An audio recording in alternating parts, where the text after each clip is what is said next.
ബിസ്മില്ലാ വൽഹംദുലില്ലാ അസ്സലാത്തു വസ്സലാമു അലാ അഷ്റഫി റസൂലില്ലാ വഅലാ ആലിഹി വസഹ്ബിഹി അജ്മഈൻ അമ്മാ ബഅദ്.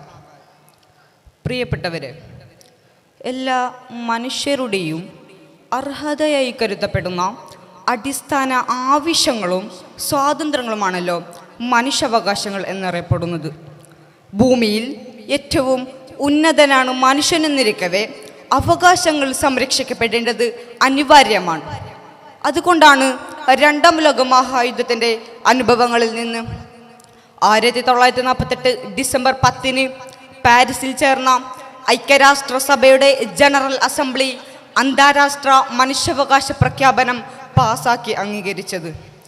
അന്താരാഷ്ട്ര ഉടമ്പടികളുടെ ഭാഗമായും പ്രാദേശിക മനുഷ്യാവകാശ പ്രമാണങ്ങളായും വിവിധ നിയമങ്ങളുമായി മാറിയ 30 അനുച്ഛേദങ്ങളും മനുഷ്യാവകാശ പ്രഖ്യാപനങ്ങളാണ്.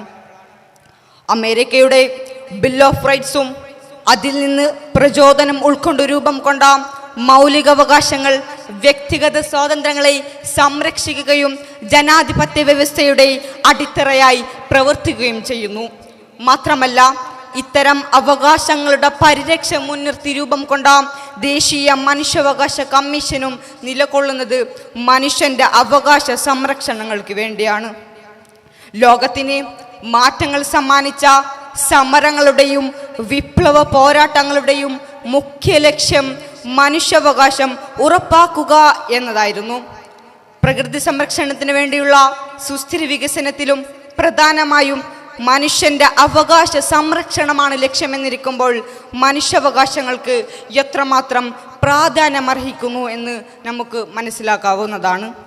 അതായത്, പ്രകൃതിയുടെ വിഭവങ്ങൾ ഒരു തലമുറ മാത്രം അനുഭവിച്ചാൽ പോരാ, എക്കാലത്തെയും മനുഷ്യർ അനുഭവിക്കണമെന്ന തിരിച്ചറിവിലേക്കാണ് സുസ്ഥിര വികസന ലക്ഷ്യങ്ങൾ നമ്മെ ചെന്നെത്തിക്കുന്നത്.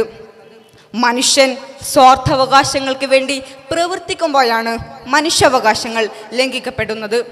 സമകാലികത്തിൽ ഏറ്റുമുട്ടൽ കൊലകളും ബുൾഡോസർ രാജും ആൾക്കൂട്ട മർദ്ദനങ്ങളും പെരുകുകയും രാജ്യത്തിൻ്റെ മനസാക്ഷിയെ ഒന്നടങ്കം നശിപ്പിക്കുന്ന വിധത്തിൽ ക്രൂരമായ മനുഷ്യാവകാശ ധ്വംസനങ്ങൾ നടക്കുകയും ദേശീയവും വർഗീയവും ജാതീയവുമായ അതിക്രമങ്ങൾ അനുദിനം വർദ്ധിക്കുകയും ചെയ്യുമ്പോൾ മനുഷ്യാവകാശങ്ങൾ നിഷ്ക്രിയമായി പോവുകയാണ്.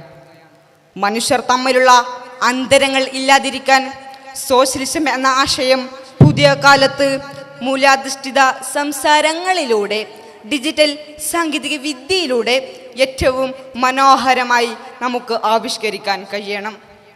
മനുഷ്യൻ കോർപ്പറേറ്റ് കമ്പനികളിലും ഗവൺമെൻറ് മേഖലകളിലും ജോലി ചെയ്യുമ്പോൾ പലയിടത്തും മേൽ ഉദ്യോഗസ്ഥർ കീഴ് ഉദ്യോഗസ്ഥരോട് പെരുമാറുന്ന രീതി വളരെ ശോചനീയമാണ്.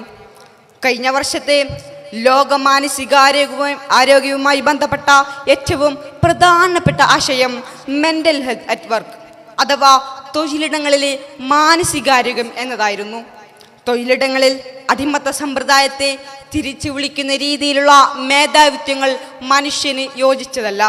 പകരം തുറന്ന ആശയവിനിമയം പ്രോത്സാഹിപ്പിക്കുകയും മാനസിക പിന്തുണ നൽകുകയും ജോലിയും വ്യക്തിപരമായ ജീവിതവും തമ്മിലുള്ള പരിമിതികൾ പാലിക്കാൻ പ്രോത്സാഹിപ്പിക്കുകയും വേണം. മനുഷ്യാവകാശങ്ങൾക്കായി അന്യൻ്റെ വേദനയും സ്വന്തത്തിലെന്ന പോലെ മനസ്സിലാക്കാൻ കഴിയണം. ലോക ചരിത്രത്തിലെ ഏറ്റവും വലിയ മനുഷ്യാവകാശ പ്രഖ്യാപനമെന്ന് വിശേഷിപ്പിക്കാവുന്ന നബി സല്ലല്ലാഹു അലൈഹി വസല്ലമ തങ്ങൾ ഹജ്ജിൻ്റെ വേളയിൽ നടത്തിയ വിടവാങ്ങൽ പ്രഭാഷണത്തിൻ്റെ പ്രഖ്യാപനങ്ങൾ എക്കാലത്തെയും മനുഷ്യാവകാശ സംരക്ഷണങ്ങൾക്ക് വേണ്ടിയുള്ളതായിരുന്നു.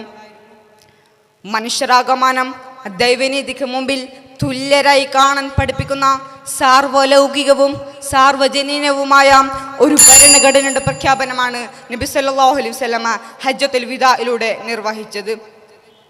വിശ്വാസം, അനുഷ്ഠാനം, രാഷ്ട്രീയം, സാമ്പത്തികം, നീതിന്യായ വ്യവസ്ഥ തുടങ്ങി സർവ്വതലങ്ങളെയും സ്പർശിക്കുന്നതായിരുന്നു ആ പ്രഖ്യാപനം. മുത്തുനബിയുടെ 23 വർഷത്തെ പ്രബോധന ജീവിതത്തിലൂടെ മനുഷ്യ ജീവിതത്തിലെ സ്ഥൂലവും സൂക്ഷ്മവുമായ പല കാര്യങ്ങളിലും മാതൃക സൃഷ്ടിക്കുകയും അതിലേക്ക് മനുഷ്യരെ വഴി നടത്തുന്നതിന് പരിശ്രമിക്കുകയും ചെയ്ത ശേഷമാണ് പ്രവാചകൻ ഇങ്ങനെ ഒരു പ്രഖ്യാപനം നടത്തുന്നത്. അതുകൊണ്ട് തന്നെ അതിൻ്റെ പ്രായോഗികതയിൽ ആർക്കും സംശയിക്കേണ്ടി വന്നിട്ടില്ല. കാലങ്ങൾക്കിപ്പുറം മനുഷ്യാവകാശങ്ങൾ ലംഘിക്കപ്പെട്ടുകൊണ്ടിരിക്കുമ്പോൾ തിരുദർശനങ്ങളെ ഉൾക്കൊള്ളലാണ് പരിഹാരം എന്ന് ഓർമ്മപ്പെടുത്തിക്കൊണ്ട് വാക്കുകൾ ചുരുക്കുന്നു. വആഖിറു ദഅ്വാനാ അനിൽ ഹംദുലില്ലാഹി റബ്ബിൽ ആലമീൻ. അസ്സലാമു അലൈക്കും വറഹ്മത്തുള്ളാഹി വബറകാതുഹു.